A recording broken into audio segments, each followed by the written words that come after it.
Hi guys, today we'll be talking about certain fire sale recently, which has got quite a lot of people moving. I would say quite fast lah, because a lot of people have been saying, oh, cooling measure is gonna come, and finally when cooling measure come, oh, here goes, we'll be waiting for a few more days, and true enough, we got 1 week. Later it suddenly got one fire sale. I really don't think the developer is really on hard up, but well, maybe they just want to clear the stock. So there you go. The so-called fire sale to me is not exactly a fire sale.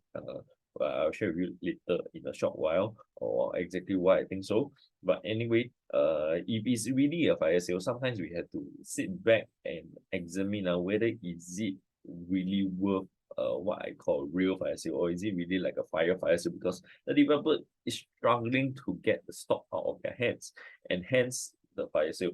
And if that's the case, it may not be something that you will want to get yourself into in terms of investment, unless you really like that location. Then of course, please go ahead and then have no regrets about it lah. So as usual, disclaimer, whatever I share today just based on my own point of view and my own research. So make sure you do due diligence before making any move. Okay, the particular development that I'm talking about is Fight the Bishaya. They came out with this promotion on 7th October, which was last Friday.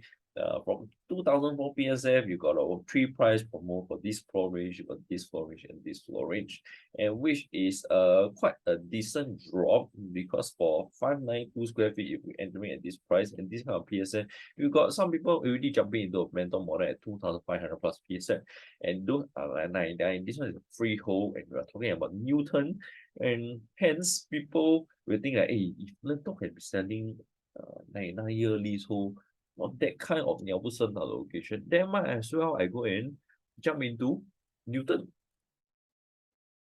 right? And it's freehold some more. And if you look at this, 26th June, they were selling at this price. That means it's almost a 200 plus PSF drop, which is a 170k discount. And hence, this actually looks like a fire sale. But of course, like I think if you're looking at this price, probably this is sort of like a fire sale. But let's slowly examine whether is it exactly a good fire sale. Because there can be a bad fire sale where developers are really struggling to sell, bad units, whereas we got a good fire sale where developers just want to clear more of their existing stocks so that they have more leverage towards the end of their sales. And this one, they are not really, they're just trying to sell the last 10 units, and which they managed to do within just 2 days. Okay, so you can see how much they were struggling. And before 2021, they were just selling this for the whole year. And then you got the whole of 2021, they just sell so how many units? 1, 2, 3, 4, 5, 6, 6 units for the whole year. And then given that um developments at the Madam Park sold 1,800 plus in 1.5 years. I think this is definitely something that is lacking lah. Then you've got 2022, this one sold 2 in a month, 1 in a month, 2 in a month. Response not very good, and suddenly you got 2 in one day. I think this was especially pushed by the recent OCR new launches, which were transacting at some of the units which transacting above this kind of price. And that's why people start to think, hey, Newton, near good school, near MRT, near this, near that, and then got a full option, might as well go and buy here. So let's see. Hopefully they are not buying for investment point of view. This is where the Bishaya is. Then you got Six the Bishaya and a few others in the area. Basically, is the Novena Newton area. And previously, we done analysis on Copa and Newton. And based on Copa and Newton, we've got 11,000 units in the area within 1 km radius, which is absolutely insane, mind blowing. One of the highest in Singapore.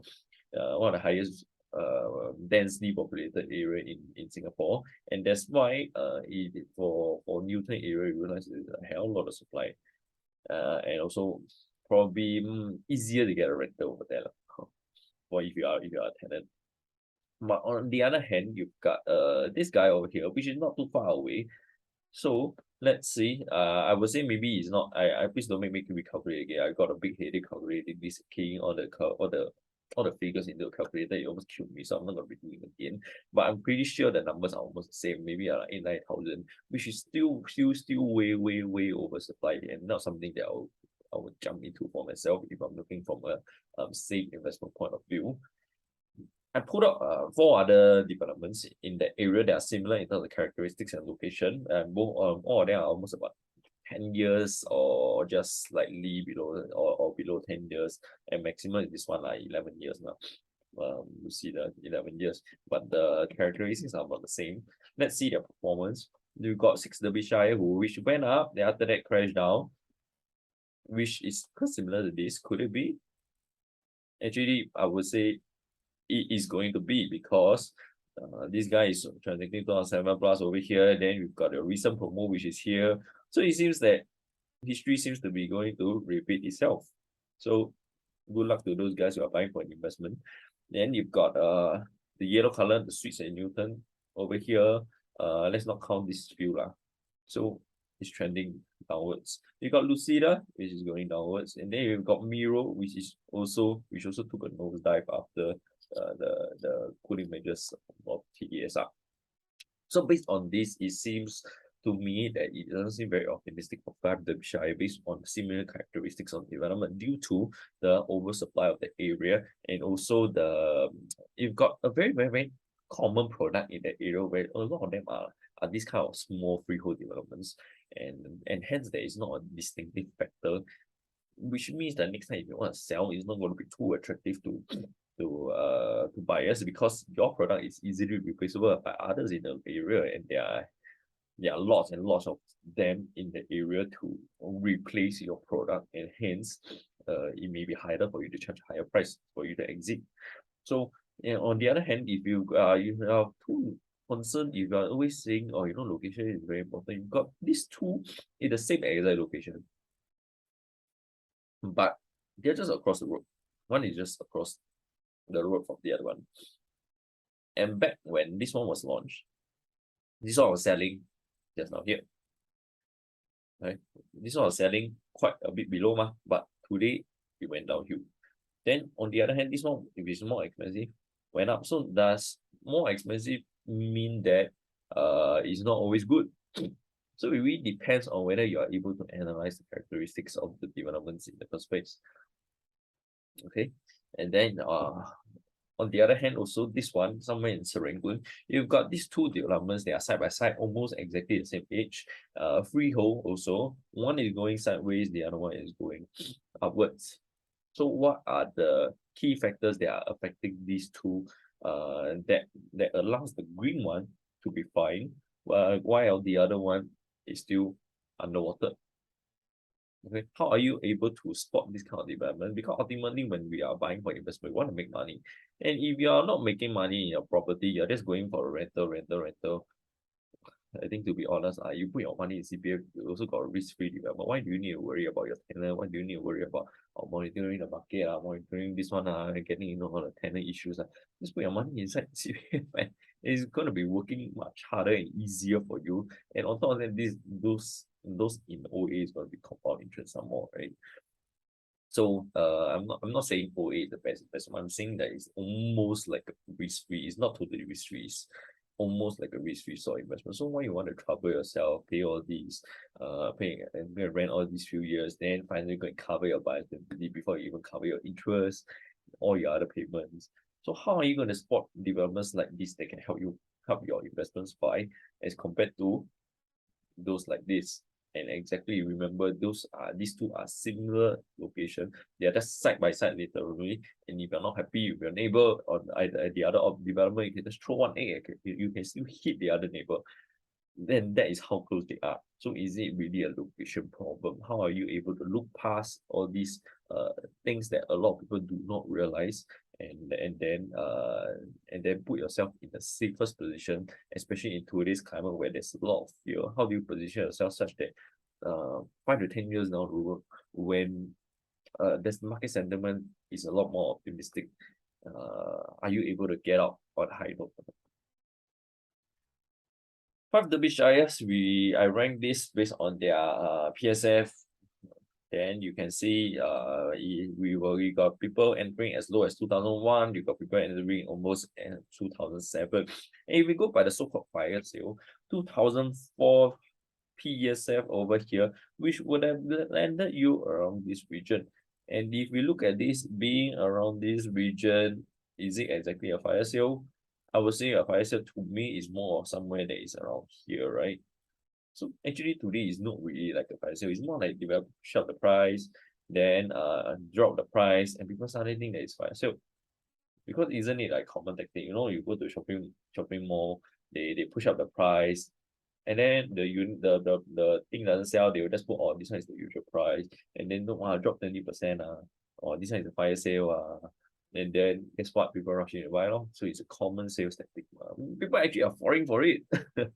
That's the funny thing. A lot of people think that, or just by googling some things, some facts online, they do a bit of research. Oh, okay, that's it. I know about the market. It's just like how the average people, including myself, go to the stock market. Hey, okay, we look at small, simple things like PE ratio. We don't even know shit about the market, and then we still go and jump in thinking that we are professionals, thinking that we can beat the market. Come on, we us playing against the big boys, chances of us losing is still very high. Of course, I'm still invested in the market, for sure, but I tend to put myself in something that are more blue chip style, so that eventually in the long run it still manage to go up. I'm not too adventurous on really nitpicking for those that are they're super flyers, because I know chances of me beating the big boys are going to be very, very, very unlikely. So I'm not so adventurous in that sense. I know my limits. I know where my weaknesses are. So and I'm not going to be putting a large part of my network in the stock market where I know my risks are basically a lot more volatile. Okay, then you've got over here we look at 6 Derbyshire. Rental over here recently, just last month, you got 700 plus square feet renting out at 3,500 only.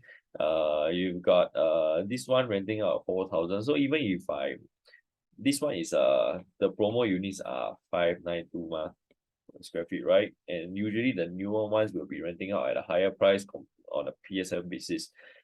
So maybe I assume the 500 plus will be renting out between this and this. And even if I take $4,000 times 12 divided by maybe 1.2. I'm looking at 3.38% gross rental yield. Please don't use this to go and compare with your OA. Oh, this one is better than your OA. This one is gross. We are not thinking about before your buyer's stamp duty, before your interest rate, before your agent fee, before agent fee both for sale and rent.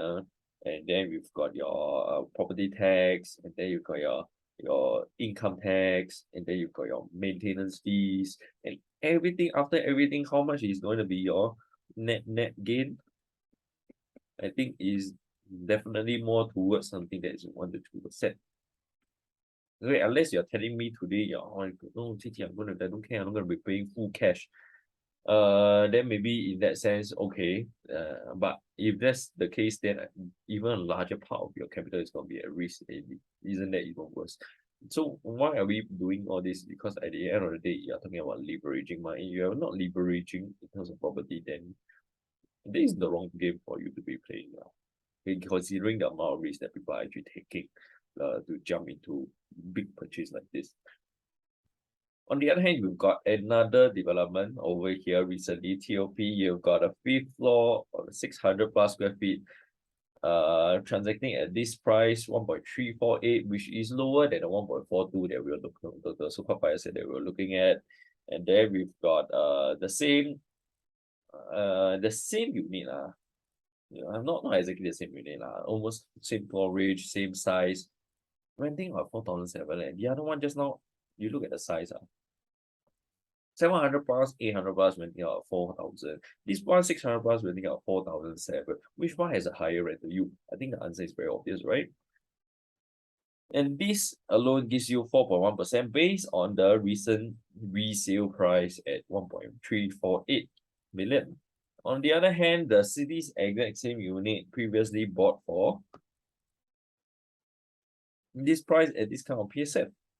So on top of the capital gains, if this guy didn't sell, he will be renting at 5% gross rental yield, and that's not taking into the leveraging part. We're looking at 5.0 gross rental yield for this price if he can rent out at 4,700, which has been shown to be okay because over here there is demand in the area and a lot of people like new things lah. Let's be honest lah. Even you see this guy lah, 400 plus square feet. PSF rental is $9 plus. At least one can match like the town area kind of rental, and this is your RCR project. Right? So how are you able to spot properties like this that can give you both a higher rental yield and also a much higher capital gain? Because the name of the game is always capital gain, ma. Why do you want to make money a slower way? You can make money a faster way, which is much more efficient. It's not taxable at this moment. Let's hope it stays the same. And you do not have to incur so much trouble, right? To manage the tenant. So at the end of the day, it is important that, oh yes, you are having a fire sale. Are you able to recognize, is it really a good fire sale or is it a bad fire sale? How are you able to identify? And I can guarantee you a lot of people, including a lot of other agents, they have no idea how exactly to identify, other than, their boss tell me, oh, my boss tell me this is a good product that I should sell, and then I should just sell. But the thing is, how are they able to analyze how the but the problem is the large majority of them do not know how to analyze, and they are just echoing whatever their boss said, because sometimes the boss is so clueless, or maybe ultimately the big boss actually knows. It's just that they have to angle it because they are supposed to sell on behalf of the developer, and that is something good for them, something good for the developer, but obviously bad for the end product, you end consumer, which is you. So is it really a good opportunity, or are you actually jumping into getting yourself into a big trouble? And this is what we call a value trap lah. You may think that, it looks good, the number looks good, the OCR and are selling at this price. In fact, I think even landlord probably has a better value than this lah. Okay. So if you are clueless in this environment where your market sentiment is like this, and before a lot of people say, now you still couldn't measure government like this, okay. Then okay long, then we'll wait long, because if you look at the past PSF, the PPI, the general trend seems to be that the cooling measures will stagnate the market a little bit, went up, stagnate the market a little bit like this. So if you're expecting a drop that is like this, then I would say just go to the stock market. I think you have a better chance over there. Okay, because in Singapore we've got a lot of cooling measures, and that's why it's very hard for us to have a crash, since the market is so fundamentally stable thanks to the numerous cooling measures after cooling measures. And very soon, maybe a few years down the road, we are talking about TDSI maybe about 35%. That means we got 65% free cash flow there. And with this amount of cash flow, how is it more likely that the market will crash? Because just hold on, wait until the people can afford, then they buy. So it's about, ultimately in Singapore is different from the US market, where you've got a lot of speculative activity. And we look at the interest rate for SORA versus the Fed interest rate, ours tend to be a lot more moderated, and hopefully we don't move in the same magnitude as they are lah. Because they are looking at 6% interest. I think that would definitely scare us, but it's very, very, very unlikely that we'll be moving in this direction, because we do not need to do that. For them, it's more or less the interest rate is more or less the only cooling measure that they have, whereas we have a lot of other tools that the government is able to enforce, and the government is capable of enforcing, and that's why we do not need to reach to that extent where the market gets so bad that we get crushed. So based on this, on every single market, like I mentioned before, there will always be opportunities for you. But how are you going to recognize the opportunity? That is where if you do not know and if you are not too confident, then you may need professional help. So if you need help identifying this, just drop me a text and I'll see how I can help you position where to put your money in this volatile market right now. Okay, and it's not just right now, to be honest. I think we've got the next few upcoming years, there's going to be good opportunities coming up, because there's going to be bad opportunities coming up. And every single year there's going to be new launches, whether good or bad. because the thing is a lot of you when you go and shop around in the market, you'll be looking at new launches, and so naturally some of the agents, they will always like to bring up the winners now. So you need to know what drives the winners from and separates them from the losers. But a lot of you only look at the winners. You don't look at what the losers' characteristics are. So you may think that, oh, every single new one is going to make money, and that's why I'm going to be rushing in first to go in. And then you'll be looking at things like this, no? First to go in, and then that's where you are right now, or maybe even like some of these down here. Okay, and let's see whether this will be exceeding 3,000 in the next few years. My bet is very unlikely because you got this guy transacting at this price. So why would I go and buy this guy at 3,000 PSN when I can buy this guy at 1,500, 2,008? Right? I think this is a simple logic. So that will be end of today's sharing. We'll see you guys again. Bye bye.